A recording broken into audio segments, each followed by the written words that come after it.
Eu vou me apresentar. Eu sou Paulo Kramer, professor de ciência política. Eu trabalhei a minha vida toda lecionando, pesquisando, escrevendo sobre política brasileira, política internacional. Na UNB foram 30 anos, né? Na Universidade de Brasília foram 30 anos, também em algumas universidades particulares. Eu era ocasionalmente convidado para cursos específicos, também palestras e conferências para empresas, entidades de classe, empresariais, de trabalhadores também. Todo esse acúmulo, né, de conhecimento e de conteúdo, nesses 30 anos aí offline, eu agora estou passando para o online num projeto que eu considero um projeto ambicioso, que eu chamo de Sobre os Ombros de Gigantes.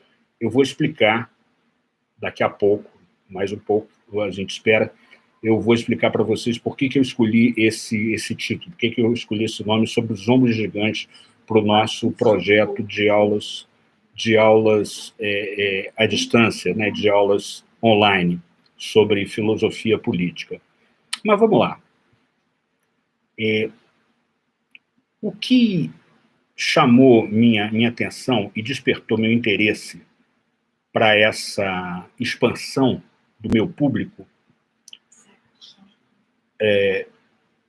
de alunos, né, de seguidores, né, de pessoas que, porventura, se interessariam, né, por seguir esses cursos, esses encontros aí comigo sobre ciência política, sobre filosofia política, foi o seguinte: a gente nota, vocês provavelmente compartilharão a minha opinião, a gente nota um crescente interesse das pessoas pela situação política do Brasil e do mundo nos últimos, 4 ou 5 anos. Vocês concordam comigo?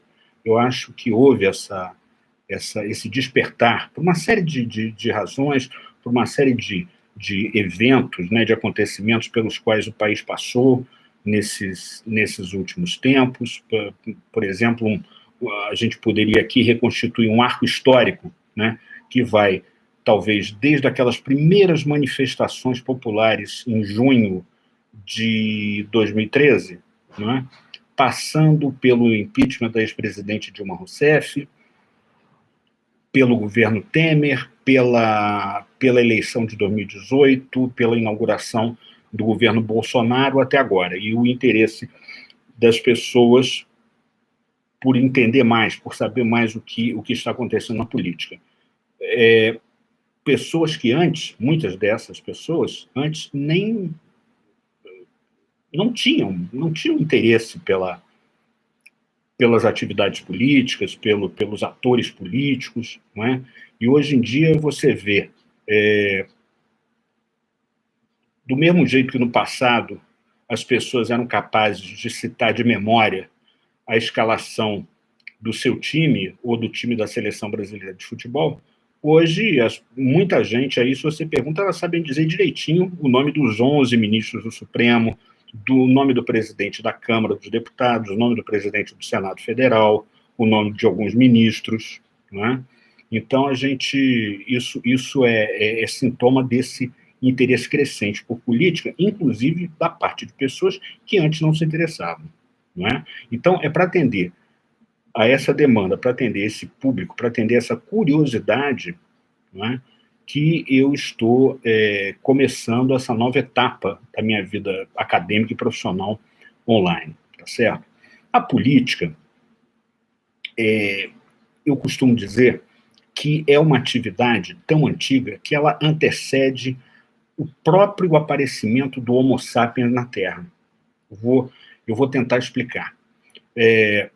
No século passado, segunda metade do século passado, décadas de 50, 60, 70, 80, alguns pesquisadores de etologia é a ciência do comportamento animal no sentido mais amplo da palavra animal, né? Então, pessoas como a Jane Goodall, estudando chimpanzés no Parque Nacional da Tanzânia, e o Frans de Waal, estudando também comunidades de chimpanzés num ambiente mais fechado, né, de um zoológico na Holanda, eles chegaram a algumas conclusões interessantes. chegar à conclusão, por exemplo, de que esses primatas desenvolvem, sim, atividade política. Desenvolvem, sim, atividade política.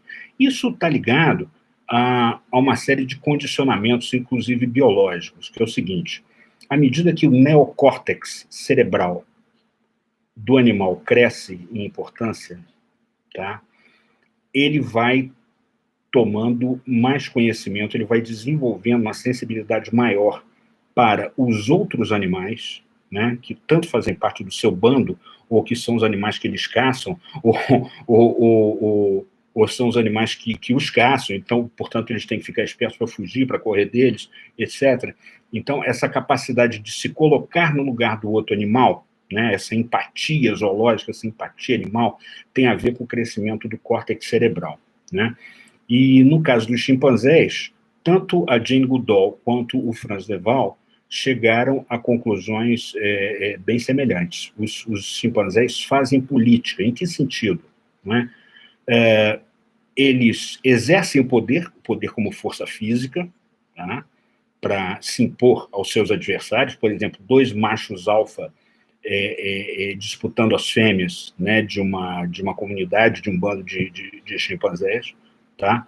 Mas também atividades que nós estamos mais acostumados a associar com a política, como, por exemplo, a formação de alianças, de coalizões, né, formação de grupos para melhor combater os rivais dentro da comunidade de chimpanzés, tá certo? Ou também para outras atividades como a caça, por exemplo, né? Ou para se proteger dos seus inimigos, né? Para se proteger dos predadores em geral. Outra característica política, e que tem a ver com essa capacidade desenvolvida com o crescimento do córtex cerebral, é a capacidade de iludir tanto aliados quanto adversários. É a astúcia, não é? É a capacidade de fazer o outro crer que o chimpanzé A, B ou C tem mais força do que ele realmente tem, né? É a capacidade de estimular os outros a abandonarem determinada aliança com outros chimpanzés e virem para a aliança desse chimpanzé, tá? Então, força, demonstração de violência, capacidade de formar alianças, exibição de astúcia, né? Quer dizer, que são manifestações de comportamento que nós normalmente associamos à política, já estavam presentes em espécies de primatas, né? Antes mesmo do ser humano surgir na face da Terra. Vejam só que coisa interessante. Falando em força e em astúcia, esses dois componentes, esses dois elementos aí, inseparáveis da política, eu me lembro aqui de dois personagens da mitologia grega que fazem parte dos poemas, né, do Homero, que alguns críticos, alguns historiadores, né, acham que não existiu, que era uma série de historiadores com nome só, né, ou então que existiu mesmo, mas, enfim, a origem do Homero se perde lá na noite dos tempos, mas, de qualquer maneira, atribui-se a Homero a autoria de dois dos poemas que são considerados os fundadores da literatura ocidental. A Ilíada, que é sobre a Guerra de Troia, e a Odisseia, que é sobre a volta para casa de um dos heróis da Guerra de Troia, o sujeito que inventou o truque do cavalo de Troia para iludir os troianos e destruir a cidade de Troia por dentro, que era Ulisses ou Odisseus, em grego. Por isso é que esse segundo poema do Homero chamava-se a Odisseia. Mas, muito bem, o Homero fala de dois personagens centrais da Guerra de Troia, na Ilíada, que são o grande herói Aquiles, tá? E o também herói Ulisses, Odisseus, tá? O Aquiles representava aquilo que os gregos chamavam de bié, a força, a coragem, a impulsividade, não é? O vigor físico, né? A capacidade de impor danos físicos ao adversário. Ao passo que Ulisses representava aquilo que os gregos também chamavam de metis. E metis o que é? Metis era esperteza, era astúcia, era estratagema, era o ludíbrio, não é? Essa capacidade de iludir, não é? os adversários ou de convencer os aliados. Tá? É interessante que essa palavra metis, né, ela tem uma derivação, ela tem uma origem, como muitas outras palavras gregas, elas têm uma origem na mitologia. Metis era uma deusa que foi a primeira mulher de Zeus. Tá? Zeus, na mitologia grega, Júpiter, na mitologia romana, que incorporou os deuses gregos. Né? Nós vamos falar aqui usar o nome grego dele, Zeus, né? O principal deus do Olimpo. Né? Ele tinha essa primeira esposa, chamada Metis, que era extremamente perspicaz, extremamente inteligente. Né? E a Metis, ela era tão esperta que chegou a provocar preocupação no próprio marido dela, no próprio Zeus. Ele que é o deus da força, o deus do raio, do trovão, né? Que nas várias representações de escultores da Grécia Antiga ou de pintores de diversos períodos, né? Do período renascentista, período barroco, período neoclássico, né? Sempre aparece como um sujeito fortão, né? Quer dizer, de porte atlético, majestoso. Ainda assim, o Zeus ficou preocupado de ter se casado com uma mulher que poderia ser mais esperta do que ele e poderia passá-lo para trás. Então, o que Zeus faz? Zeus come a Metis, mas, por favor, pessoal, ele come por via oral, tá bom? Não é isso que vocês estão pensando, não. Ele come a Metis, ele deglute, não é? Ele se alimenta de Metis, que era a mulher dele, justamente para prevenir que ela futuramente fosse tão esperta que passaria ele para trás. O que Zeus não sabia é que Metis, no momento em que foi comida, que foi deglutida por ele, Metis já estava grávida. E estava grávida de quem? Estava grávida de uma deusa, filha de Zeus, que acabou nascendo da cabeça dele, e que já nasceu adulta, não nasceu criancinha, não nasceu bebezinho, nasceu já uma adulta, uma mulher adulta, uma mulher formada, de olhos verdes, muito bonita, né? E digamos assim, uniformizada para a guerra, da cabeça aos pés. Elmo, né? Capacete, escudo, lança, espada, tudo, tá prontinha. Era a Palas Atena, era Minerva, a deusa da sabedoria. Ela nasceu da cabeça do pai. O pai comeu a mãe, que estava grávida dela, e ela nasce, ele um dia estava com uma dor de cabeça terrível, aí, de repente, ele sente um alívio e vê que brota da cabeça dela uma deusa já adulta, pronta, vamos dizer assim, já nasceu pronta, né? Como se diz. Deusa da sabedoria, filha de Metis, né? A deusa da inteligência, e que vai ser uma aliada aí a questão das alianças, né, na política, vai ser uma aliada importante desse herói representativo da esperteza, do estratagema, que é o Ulisses, o Odisseus, né, na Guerra de Troia. O homem que teve a ideia, depois de 10 anos dos troianos resistindo bravamente ao cerco dos soldados, né, dos exércitos das várias cidades-estado gregas, o Ulisses tem uma brilhante ideia. Ele pega o madeirame, né, de uma parte dos navios da frota de guerra, né, que levou os gregos até Troia, supervisiona, então, a construção de um imenso cavalo de madeira, oco, enche esse cavalo com cerca de 50 soldados, tá certo? Dá ordens para que os soldados gregos disfarcem que estão se retirando, estão batendo em retirada, tá? E planta esse cavalo oco de madeira, com cerca de 50 soldados, meia centena de soldados, nos portões da cidade inimiga de Troia. Tá? E dizem que, e botam um letreirinho ali, olha, esse cavalo de madeira é dedicado a Atena, né, a deusa protetora do Ulisses. E ele também, olha como é que é o negócio do ludíbrio, né, do estratagema, da astúcia.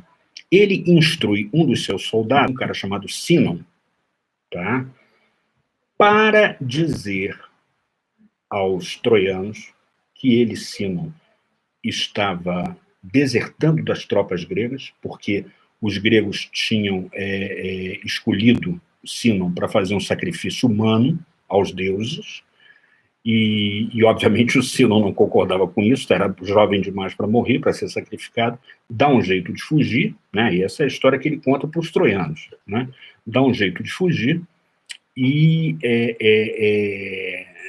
diz que afirma que agora estava totalmente do lado dos troianos contra os gregos, e que era isso mesmo, que os gregos tinham ido embora, eles tinham desistido, não é, de lutar contra os troianos, já porque a guerra tinha durado 10 anos, um cerco de 10 anos que não se resolvia, né? Os soldados de Troia realmente eram muito valorosos na defesa da cidade, e que era isso mesmo. É muito interessante que, no meio daquela conversa dele com Príamo, o rei de Troia, esse Sinon, que na verdade era um agente infiltrado, né, pelo Ulisses, esse Sinon aparentemente estava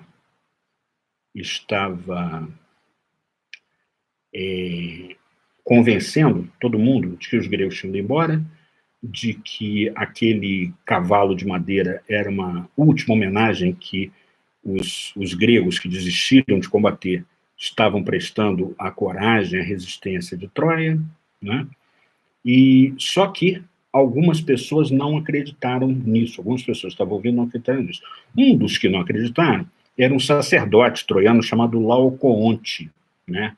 E esse Laocoonte, ele faz o seguinte, ele fala assim, olha, nós não podemos acreditar nos presentes de grego. Não tem a expressão, presente de grego? Pois é, vem daí. Não podemos aceitar os presentes dos gregos, porque eles são muito inteligentes, eles são muito espertos, eles são cheios de estratagemas, não é? E querem nos enrolar. Alguma coisa está errada aí. E aí o Laocoonte, para provar o seu ponto, ele vai, pega uma lança, atira contra um dos flancos do cavalo de madeira, e até alguma movimentação dos soldados lá dentro é ouvida aqui do lado de fora, né? Assim, opa, o que é? O cara leva um susto, né, com o impacto da lança na madeira. O que acontece? Palas Atena, lembra, da deusa grega, protetora do Ulisses, ela imediatamente providencia para que duas enormes serpentes marinhas saiam das águas, vão até a praia e rapidamente devorem não só Laocoonte, o sacerdote que duvidava, não é, do presente dos gregos, como também os dois filhos do sacerdote, os dois filhos do Laocoonte, né? E isso aí, e aí o Sinon ficava botando pilha, né, na história, né? Diz assim, olha, tá vendo? Atena mandou essas serpentes para devorar o Laocoonte e seus filhos, porque ela não gostou deles estarem duvidando da sinceridade do presente dos gregos. Olha lá, hein? Se vocês não aceitarem, coisas terríveis podem acontecer. Vejam que já aconteceu com o Laocoonte. Então, quer dizer, os troianos, agora já atemorizados, né, resolvem finalmente entrar com o cavalo na cidade. E a gente sabe o que aconteceu, né? Quer dizer, houve uma festa para comemorar a entrada do cavalo, os troianos comeram, beberam, se divertiram, todo mundo encheu a cara, foram dormir tarde, e aí os soldados saíram de dentro do cavalo, não é? Abriram os portões para os outros soldados gregos que estavam do lado de fora, que não tinham ido embora coisa nenhuma, tinham apenas se escondido atrás de um rochedo, mas que já tinham voltado naquela madrugada, e dizimaram a cidade de Troia e venceram a guerra. Né? Então, veja que como é que Metis, a inteligência estratégica, a astúcia, né, de Ulisses, acabou vencendo uma guerra, né, que levou 10 anos, não é, para acontecer, e que nem com toda a sua bia, nem com toda a sua força, o Ulisses tinha conseguido. É interessante a gente lembrar aqui também o que aconteceu com o poderoso Ulisses. Não é?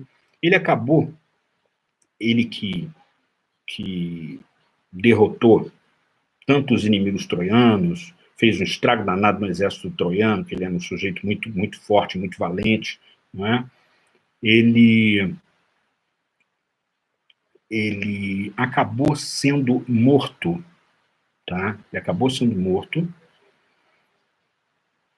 por uma flechada, imaginem só, no calcanhar. Ah, e quem dá a flechada nele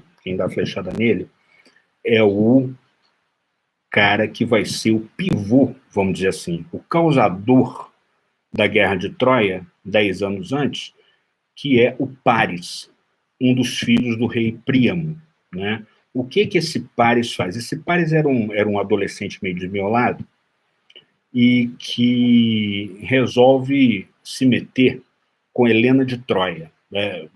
Quer dizer, Helena antes da Hélade, né, da Grécia, depois passou a ser Helena de Troia quando ele a levou para lá. Né? Só que ela era casada, Helena era casada com um rei lá da Grécia, o rei Menelau, de Esparta. E, obviamente, ele não se conformou com o rapto da sua mulher, né? Ela fugiu junto com o Paris, né?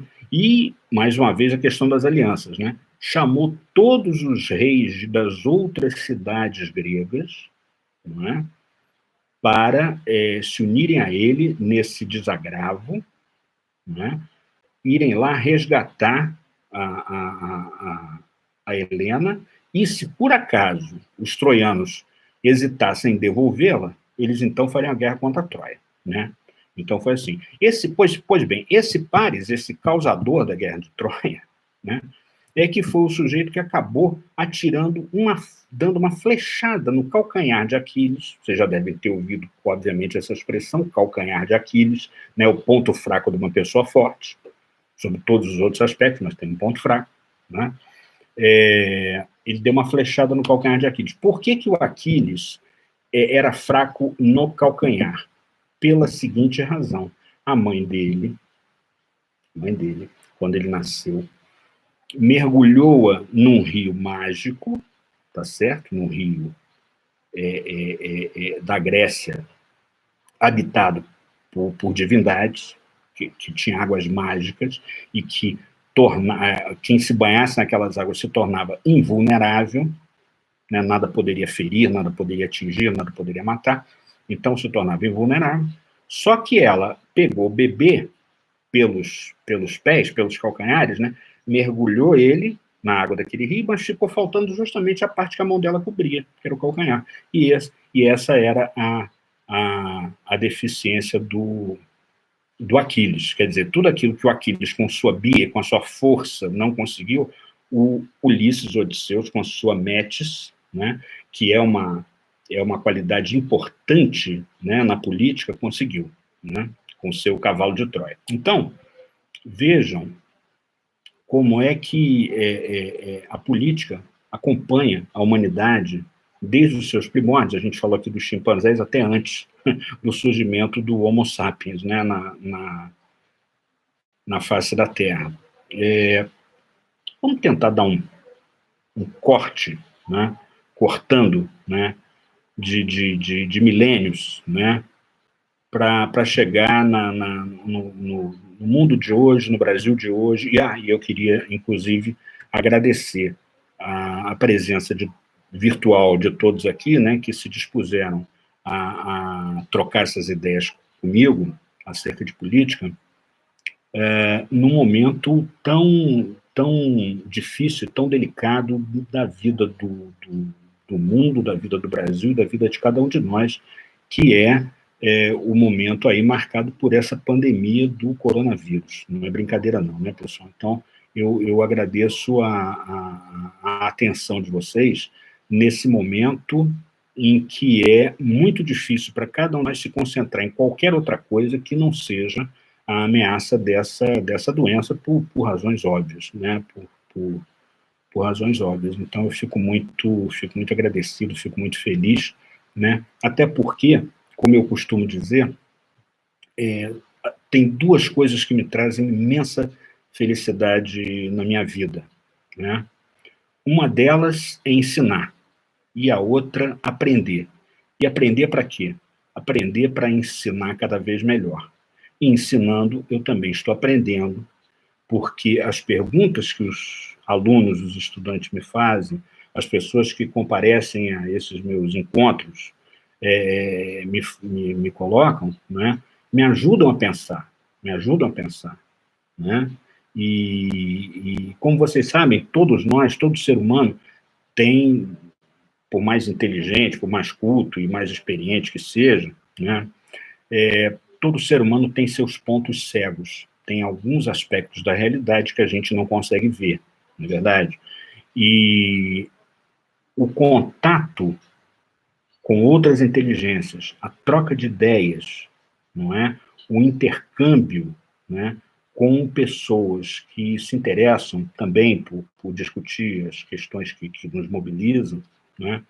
Isso nos ajuda a não só detectar nossos pontos cegos e a enxergar melhor, portanto, né? Por isso que eu sou muito grato a todos vocês que me dão essa oportunidade de exercer essas minhas duas vocações, esses meus dois prazeres, essas minhas duas paixões, na verdade, que são aprender e ensinar e aprender. Eu queria tentar responder da forma mais clara possível uma pergunta que sempre me é feita pelas pessoas, que é a seguinte: Paulo, qual é a diferença entre ciência política e filosofia política? Eu vou tentar ser bem claro, ser bem didático com relação a isso, tá? E bem simples também, em poucas palavras. A ciência política trata daquilo que é, tá? Uma observação objetiva da realidade política. O poder, a legitimidade, a luta pelo poder, os partidos políticos, as alianças, as eleições e administração pública, e por aí vai. Tá? Bom, de outro lado, filosofia política o que é? A ciência política trata daquilo que é, do ser. Ao passo que a filosofia política trata daquilo que deveria ser, o ideal. Tá? O ideal. Pelo menos é assim que o Max Weber, que a gente acabou de falar dele, colocava as coisas, né? Quer dizer, o cientista político deve ter os seus valores pessoais, não tenha dúvida com relação a isso, né?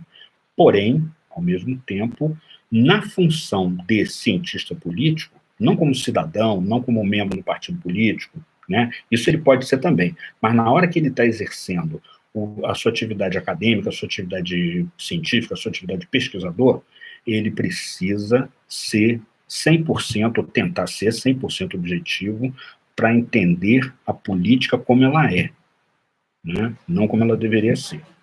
Mas é claro que na política, no pensamento político, né, essa é apenas uma das perspectivas, uma das maneiras de se ver a coisa, tá?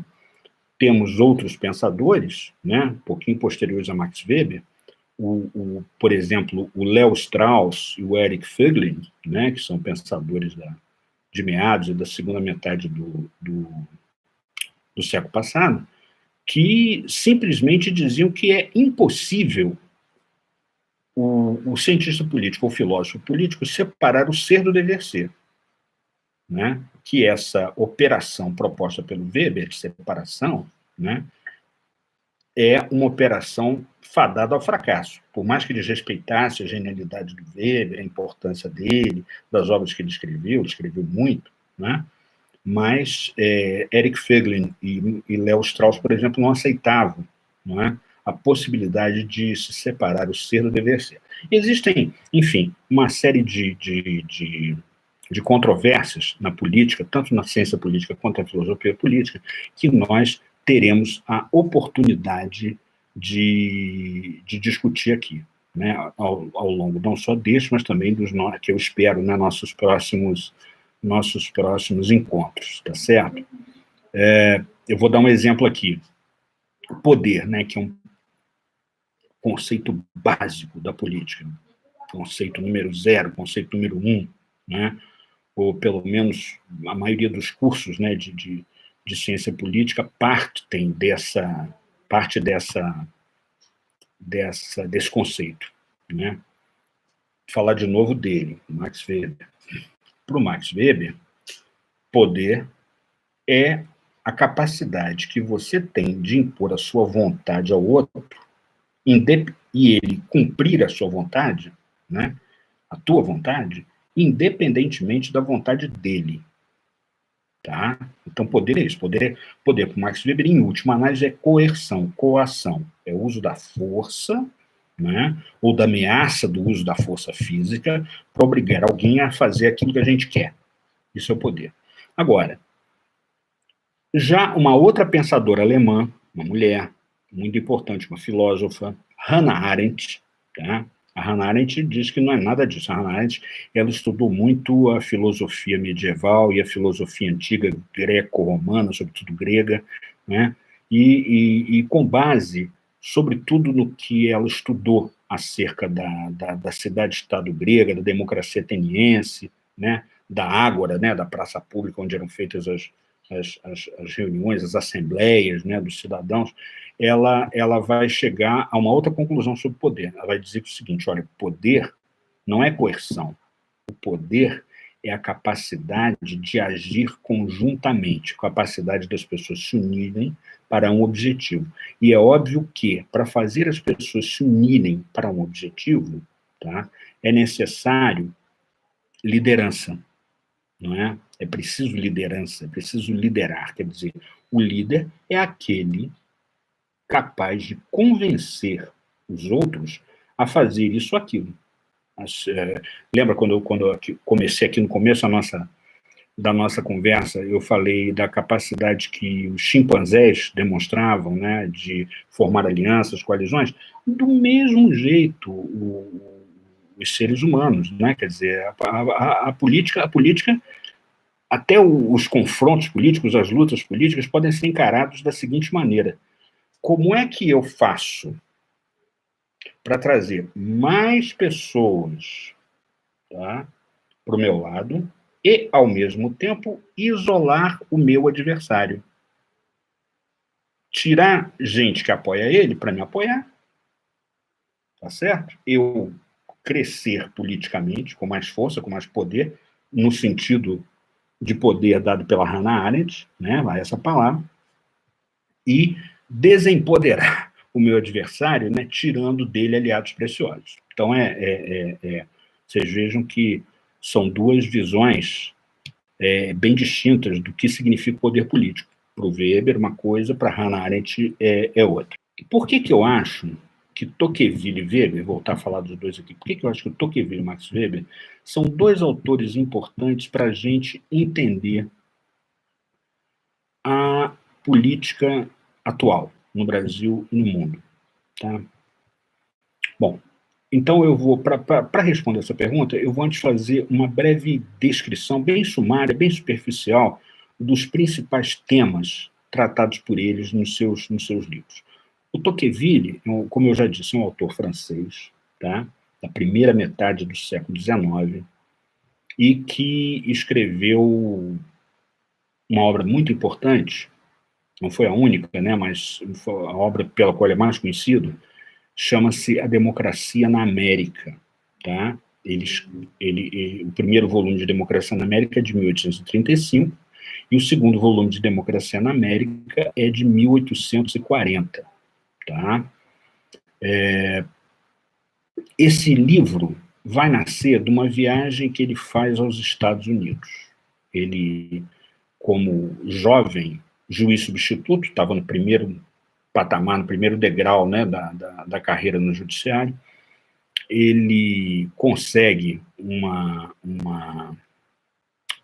autorização dos seus superiores para fazer uma viagem para os Estados Unidos para conhecer, quer dizer, o pretexto era o sistema penitenciário americano. Por quê? Porque os Estados Unidos era o exemplo, né, de nação nova que encantava o velho mundo, o mundo da Ásia, o mundo da Europa, não é? Por ser uma experiência nova, né, um país de imigrantes e que estava começando, que tinha muito menos tempo de história que o velho mundo, obviamente, né? E que se revelava um verdadeiro laboratório de inovações, né, de experiências políticas, sociais, econômicas, etc. Né?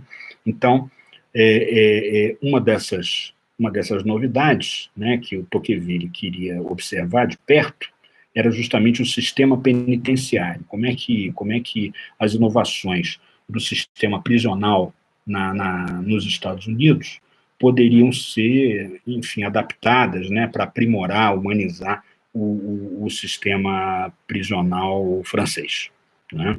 Só que essa viagem rendeu muito mais que um simples relatório sobre a situação das prisões americanas, tá certo? Essa viagem vai render um dos livros mais importantes da política, tanto da ciência política quanto da filosofia política do Ocidente. Eu já falei aqui, é Democracia na América. Né?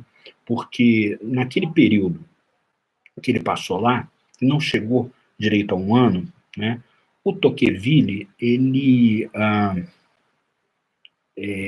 conversou com muita gente, andou por várias regiões dos Estados Unidos, tá certo?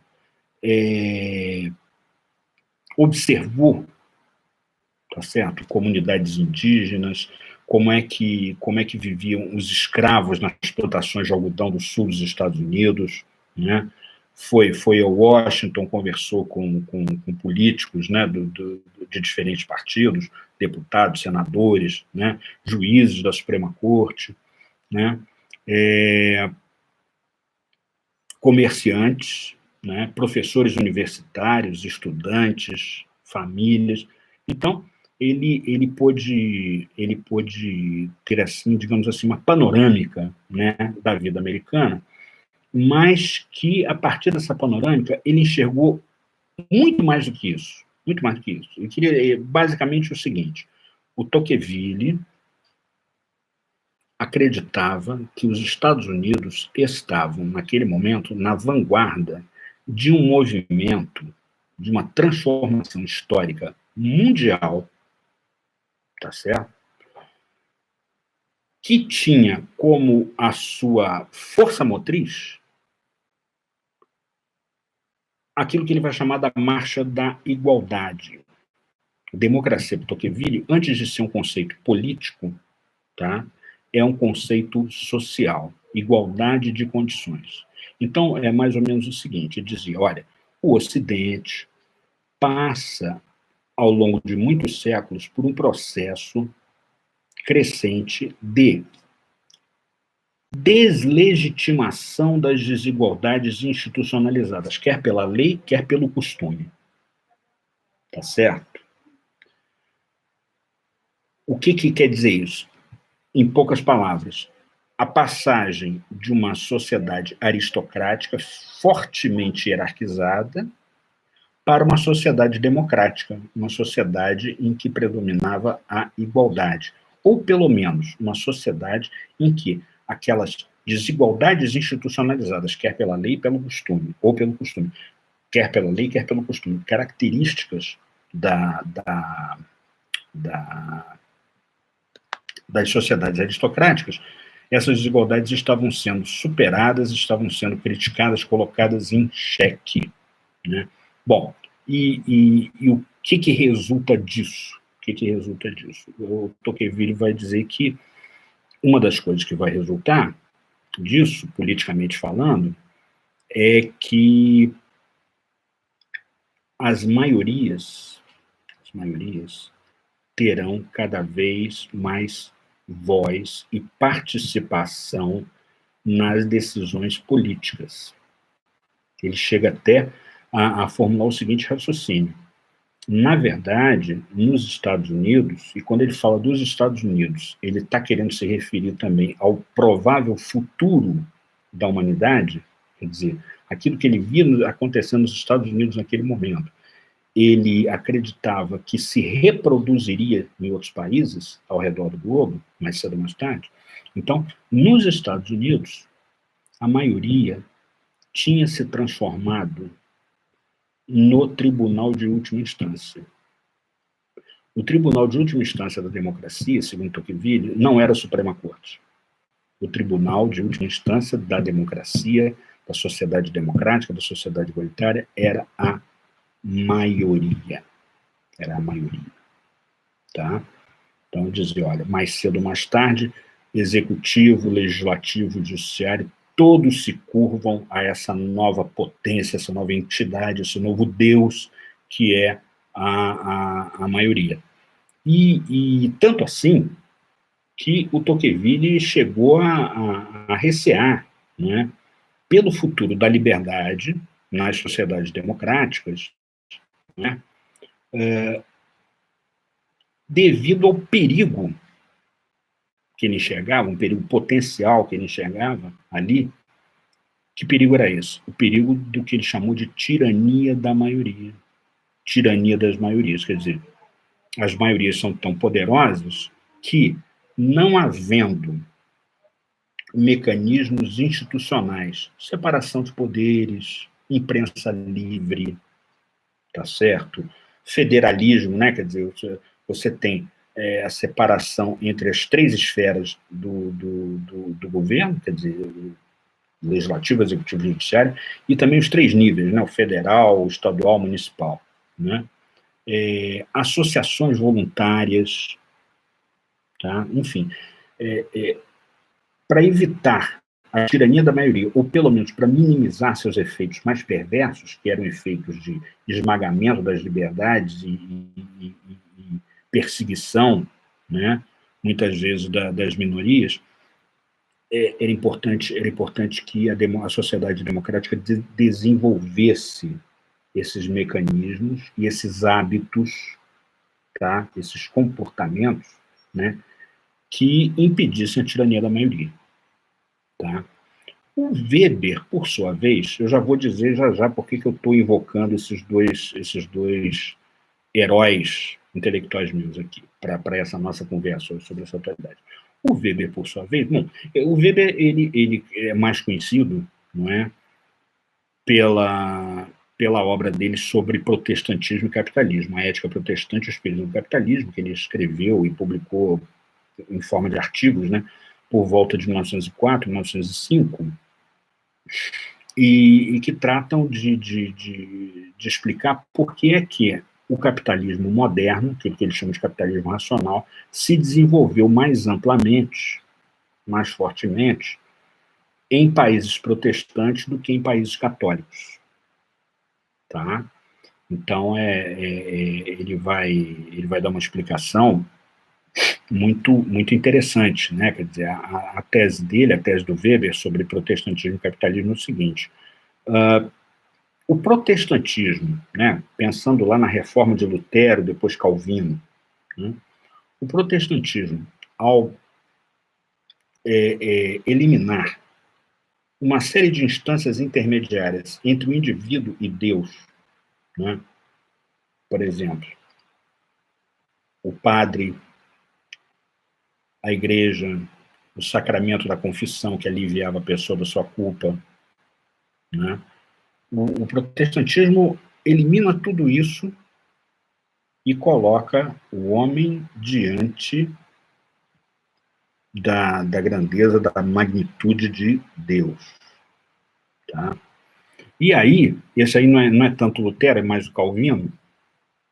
O Calvino vai acrescentar o seguinte, e tem mais, os desígnios de Deus, como Deus é infinito, infinitamente poderoso, infinitamente sábio, né? Nenhum ser humano, por mais inteligente que seja, é capaz de alcançar os desígnios de Deus, o que Deus quer, né? Deus,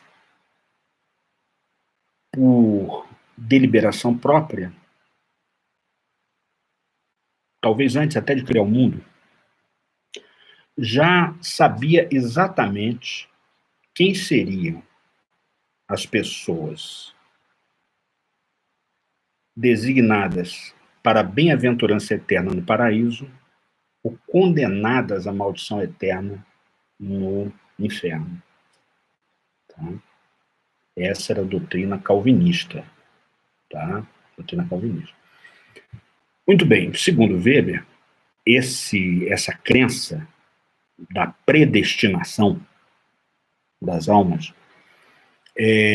ela exercia um impacto psicológico de tamanha ansiedade no psiquismo das pessoas, dos fiéis, né, que eles, para se aliviarem da dúvida, afinal, eu estou predestinado ao fogo eterno do inferno ou à bem-aventurança eterna do paraíso? Né? Isso era a angústia dos fiéis era um problema para a prática pastoral, não é? Dos pastores, né? Dos sacerdotes protestantes. Né? E como não havia uma saída na doutrina oficial, que a doutrina oficial qual era? A doutrina oficial é o seguinte, olha, não adianta você tentar perscrutar os desígnios de Deus, porque você nunca vai chegar lá, você nunca vai saber por que ele condena uns e abençoa outros, tá certo? Mas, oficiosamente, na prática pastoral, os pastores, eles tentavam aliviar essa angústia do seu rebanho, né? Deixando mais ou menos implícito, mais ou menos explícito o seguinte, olha, se você é uma pessoa bem-sucedida na sua profissão, na sua família, nos seus estudos, tá? Se você tem sucesso nas suas atividades, tá? Se você não se transforma num farrapo humano bebendo, se entregando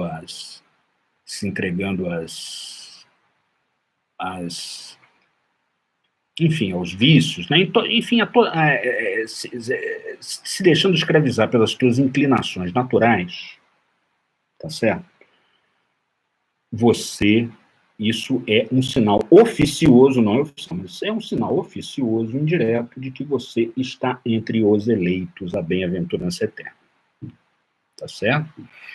Então, o que as pessoas faziam? As pessoas, na prática, elas tentavam cumprir essa profecia, né? Eu vou estudar muito, eu vou trabalhar muito, eu vou acordar cedo, eu vou me dedicar, eu, em vez de sair gastando dinheiro aí com besteira, eu vou poupar, eu vou economizar para melhorar o meu negócio, a minha empresa, a minha indústria, o meu comércio, vou ser bem-sucedido e, com isso, eu vou obter essa certeza, se não oficial, pelo menos oficiosa, de que eu estou entre os eleitos. Né? E é por isso que, nos países onde o protestantismo se implantou majoritariamente, nesses países, então, o capitalismo triunfou. Mas o Weber não é só isso. Né? O Weber era jurista, o Weber era cientista político, sociólogo, economista, historiador. Né? E uma parte do pensamento dele, da obra dele, que me interessa particularmente, é justamente a parte política, né, como não podia deixar de ser. Né? O Weber vai estudar as democracias modernas, né, numa perspectiva um pouco diferente do Tocqueville, mas que eu acho que elas se complementam. Né? Ele vai estudar essas democracias do ponto de vista da ausência ou presença de liderança. Tá? O Weber é o estudioso da autoridade carismática, né, da dominação carismática. O que é o carisma? O carisma são qualidades excepcionais que o líder tem, ou pelo menos as pessoas pensam que ele tem. Tá? Na política, o parecer às vezes é mais importante até do que o ser. Né? E então, esse líder, que os seguidores acreditam que ele tem qualidades excepcionais, ele consegue mobilizar a vontade e as ações, né, das pessoas. O Weber diz o seguinte: olha, a democracia sem liderança, sem essa liderança carismática, ela está condenada a ser um jogo em circuito fechado de interesses dos altos burocratas, dos altos empresários, da elite sindical, dos políticos, dos partidos, com o povo tendo um mínimo, tá certo? Quase nada de margem para se manifestar enfim, fazer representar os seus legítimos interesses, os autênticos interesses. Ele dizia que isso só era possível se fosse uma democracia moderna com burocracia,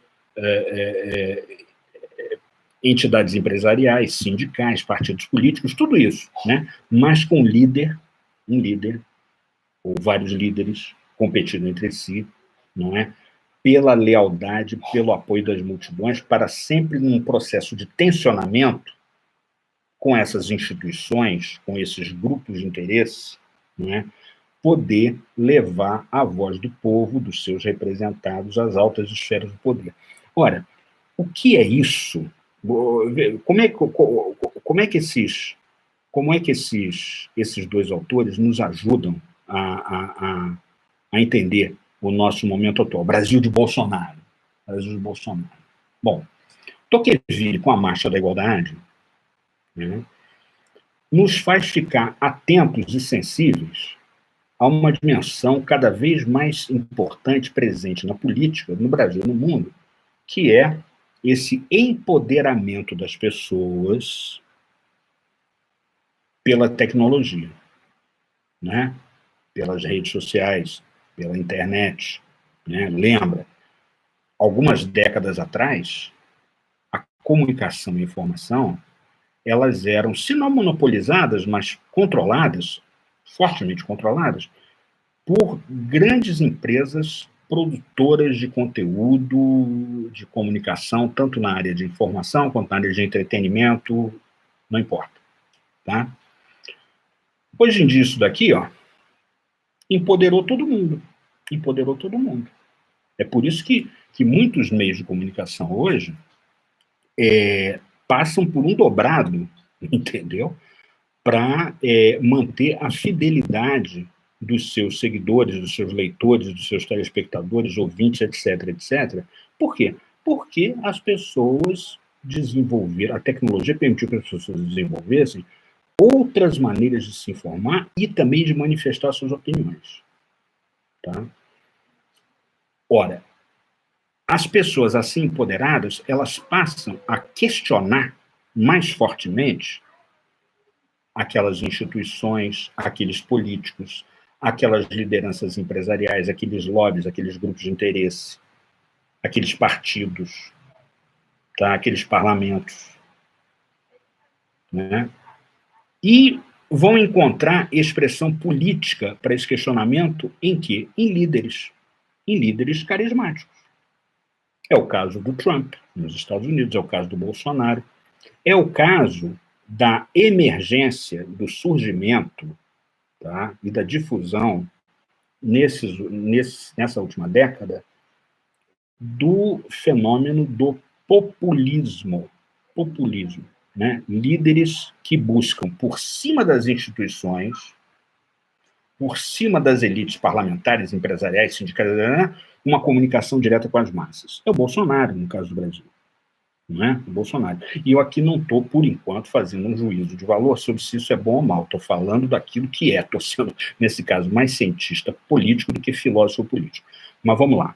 Eu queria dizer para vocês que esses e outros papos nós teremos, eu terei muito prazer em continuar, né, com vocês na série de cursos que fazem parte do nosso projeto sobre os ombros de gigantes, como eu falei aqui no começo. Por que sobre os ombros de gigantes? Bom, uma vez perguntaram para o Isaac Newton, descobridor da lei da gravidade, por que é que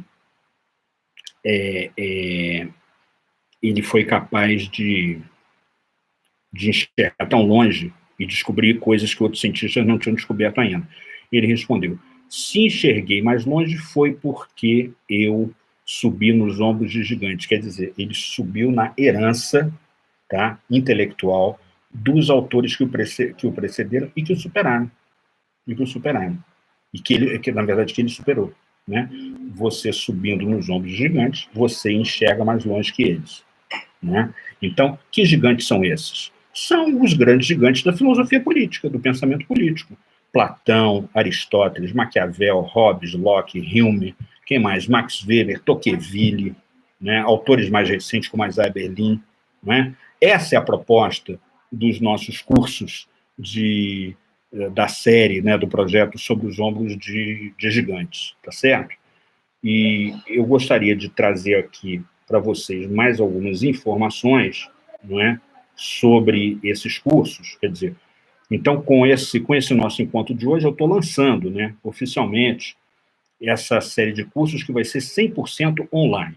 Né? Vão ser 16 módulos, né, onde nós trataremos de filosofia política clássica, filosofia política moderna, filosofia política contemporânea, né, falando sobre os autores mais importantes, esses gigantes sobre cujos ombros nós vamos subir para enxergar mais longe até do que eles, né?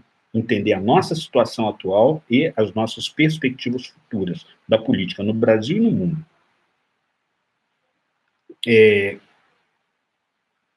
Vamos pensar política, né, que afinal de contas está despertando o interesse de tanta gente, de uma maneira inteligente, sistemática e bem bacana, viu, pessoal? Bem bacana.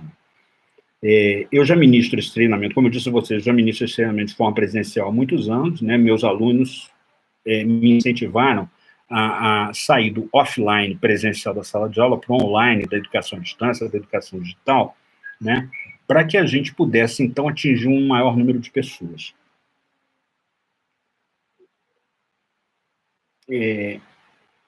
Esses 16 módulos, nesses 16 módulos eu faço encontros, onde cada encontro custa R$250, ou seja, se eu fosse vender todos os módulos juntos, ficaria por R$4.000, né? Mas eu quero que o curso se torne acessível para o maior número possível de pessoas, não é? E aí eu vou evoluindo o valor por turmas, à medida que eu for fazendo novos lançamentos. Então, para a primeira turma, isso é muito importante, preste atenção, para a primeira turma, eu vou dar o bônus de 2 anos de acesso total à minha plataforma. Né? A pessoa também vai ganhar, como brinde, né, como bônus, o meu livro 5 Ensaios de Política, 2 pontos, Liberalismo, Conservadorismo e Neoconservadorismo, não é? Em que eu discuto essa e muitas outras ideias, que a gente já viu aqui rapidamente, né?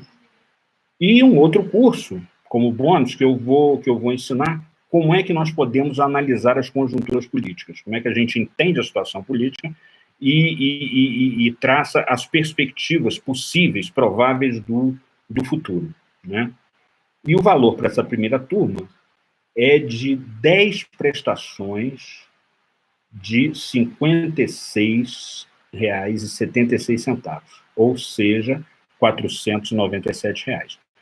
Tá? Eu considero, modéstia à parte, muito barato, sabe? E eu tenho certeza que vocês vão gostar muito. Capacidade de pensar a política, analisar a política, né? À luz dos grandes pensadores, à luz desses gigantes, né? que eu referi aqui, de muitos outros que a gente vai conhecer ao longo do tempo, vai fazer a diferença. Vai fazer a diferença. Não apenas, viu, pessoal? Não apenas vai fazer a diferença do ponto de vista pragmático, utilitário, profissional estrito. Quer dizer, o sujeito é político, é assessor de político, ou então é profissional de relações governamentais e institucionais, né, lida com a política, com os políticos. Né? Não é só isso, não. Não é só isso, não, viu, pessoal? É também isso. Também vai ajudar, tenho certeza que vai ajudar. Agora, o grande saldo, existencial, tá, de tudo isso, na minha opinião, é que, conhecendo alguns dos grandes pensadores da humanidade, a gente aprende a refletir melhor sobre a nossa própria condição humana e aprende a se conhecer melhor. Tá? Então, tem isso, né? Quer dizer, de uma certa forma, essa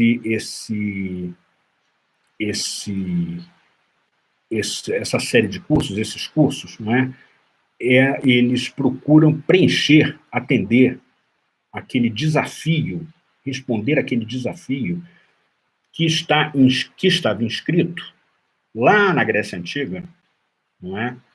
No templo de Apolo, em Delfos, o famoso oráculo de Delfos, aquele mesmo oráculo que, num determinado momento, disse que Sócrates era o mais inteligente de todos os homens. Né? O que estava inscrito na entrada do oráculo de Delfos?